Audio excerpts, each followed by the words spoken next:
چنانچہ اگر آپ انگریزوں کے ہندوستان میں آمد کی تاریخ کو اگر نظر میں رکھیں تو آپ کو محسوس ہوگا کہ انگریز جو ہے جہانگیر کے دور میں ہندوستان آئے تھے.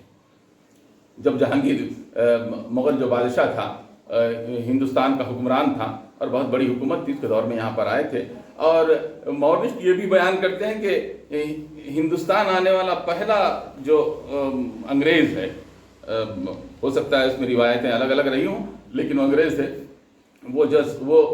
جو ہے سر تھامس رو تھا، جو پیشے کے اعتبار سے ڈاکٹر تھا اور وہ ہندوستان آیا تھا. میں یہ واقعہ اس لیے بیان کر رہا ہوں کہ تاکہ نئی نسل کے علم میں بھی آ جائے کہ بعض وقت قوم کا مفاد اگر فرد کے مفاد سے ٹکراتا ہے تو کس طرح کے نقصانات ہو جاتے ہیں.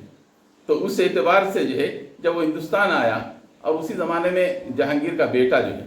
جو شہزادہ تھا، وہ بیمار پڑ گیا اور ایک لا علاج مرض کے اندر مبتلا ہو گیا. اور وہ لا علاج مرض تھا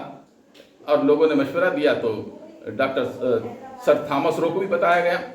اور اس کے علاج کے نتیجے میں تفصیل میں جانا نہیں چاہتا، اس کے علاج کے نتیجے میں اس کو بڑا افاقہ ہوا اور وہ صحت مند ہو گیا. اب آئیے تاریخ کیسے کروٹ لیتی ہے اور لمحوں کی تباہی پہ صدیوں کا تماشا کیسا ہوتا ہے، وہ میں آپ کو بتاتے ہوئے اپنی بات کو آگے بڑھاتا ہوں.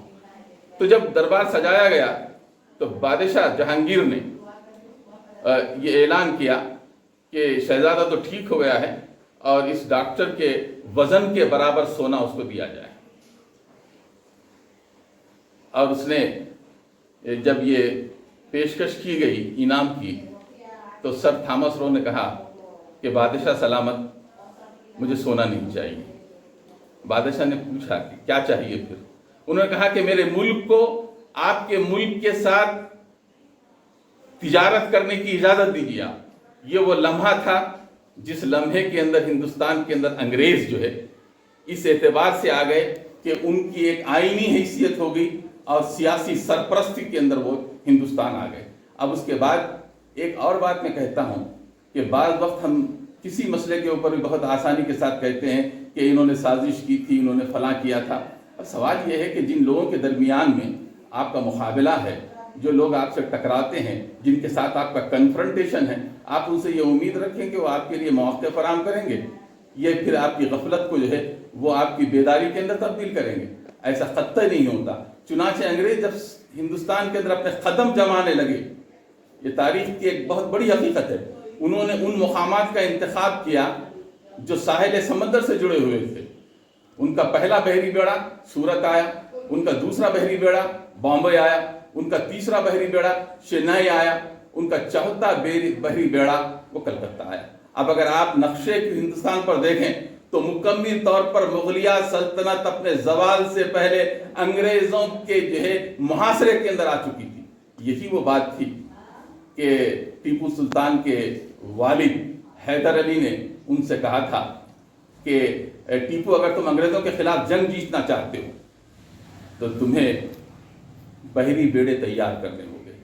لیکن مملکت خداداد جس کو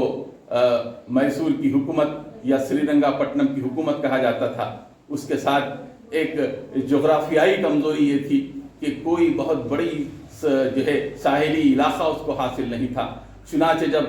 نواب آف آرکاٹ سے بات کی گئی تھی، جب انگریزوں سے تصادم ہوا تھا جنگ کی بات، تو نواب آف آرکاٹ نے اپنے طور پر وہ ساحل کا یا پھر جو ہے اس سرحد کو استعمال کرنے کی اجازت نہیں دی. میں تاریخ کی تفصیل میں گئے بغیر جو بات میں آپ سے کہنا چاہتا ہوں کہ ہندوستان کی جنگ آزادی کو ہم عام طور پر ایک 40 سے 50 برس کے تناظر کے اندر دیکھتے ہیں، حالانکہ 200 برس پر پھیلی ہوئی آزادی کی جنگ ہے، جس کے اندر اگر آپ تاریخ کے حوالے سے بتائیں تو کوئی ایک لمحے کا انتخاب تو نہیں کیا جا سکتا، کسی مہینے کا انتخاب تو نہیں کیا جا سکتا، کسی دن کا انتخاب تو نہیں کیا جا سکتا، لیکن یہ کہا جا سکتا ہے کہ سب سے پہلے جہاں پر جو ہے 1757 کے اندر پلاسی کی جنگ کے اندر سراج الدولہ نے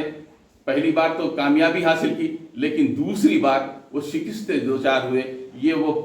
پہلی تلواریں تھیں، یہ پہلے افواج تھے جنہوں نے انگریزوں کو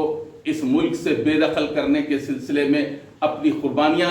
ہی نہیں بلکہ حکومت بھی پیش کی. چنانچہ بنگال جو ہے وہ سراج الدولہ کے ہاتھ سے نکل کر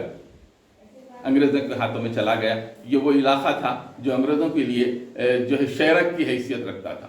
یہ وہ میں بتا رہا ہوں مسلمانوں کی وہ قربانیاں ہیں. یہ اس قربانیوں کے پیچھے ایک بات میں آپ سے کہتا ہوں کہ جب بھی اس تاریخ ہند کا ہی نہیں بلکہ پوری تاریخ کا اگر ہم مطالعہ کریں تو یہ بات ہمارے سامنے لازماً آتی ہے کہ جس کے بارے میں شاید سن 1968 کے اندر مولانا علی میاں رحمۃ اللہ علیہ نے ایک بہت اچھی بات کہی تھی. میں سمجھتا ہوں واشنگٹن ڈی سی کے اندر ایک تقریر کرتے ہوئے انہوں نے بات کہی تھی. میں وہ الفاظ کو کوٹ کرتا ہوں, اس پر تبصرہ کرنا نہیں چاہتا. وہ الفاظ ہی خود مطلب اتنے وہ ہیں کہ اس سے آپ اس مطلب کو پہنچ جا سکتے ہیں جو میں آئندہ اور آگے اپنی گفتگو میں بیان کرنے والا ہوں. تو مولانا علی میاں فرماتے ہیں کہ ایک تاریخ کے ایک ادنا طالب علم کی حیثیت سے میں یہ بات پورے وثوق کے ساتھ کہتا ہوں کہ بیرونی افواج نے, اشارہ تھا انگریزوں کی طرف, میں سے کسی نے بھی مسلمانوں کے قلعے کے دروازے باہر سے نہیں توڑے بلکہ قلعے کے دروازے اندر سے کھولے گئے. یہ جگہ جگہ جہاں جہاں بھی آپ محسوس کریں گے جو بھی تحریکات اٹھتی رہی, جو بھی مقابلے ہوتے رہے, خواہ وہ پلاسی کی جنگ کا معاملہ ہو, بنگال کا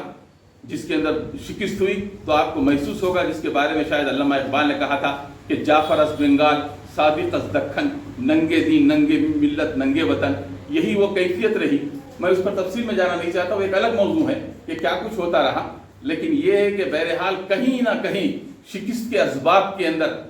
داخلی طور پر جو ہے کچھ سازشیں جو ہے ہم کو بہرحال نظر آتی ہے.